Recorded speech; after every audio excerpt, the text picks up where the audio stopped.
ఓ బిడ్డ, ఎందుకా నిరాశ? ఎందుకా కన్నీరు? నీ వెనుకనే ఉన్నానని మర్చిపోయావా?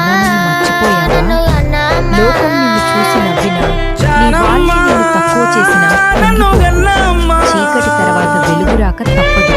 నీ కష్టాల తర్వాత గెలుపు రాక తప్పదు. ఈ దుర్గమ్మ నిన్ను సృష్టించింది ఓడిపోవడానికి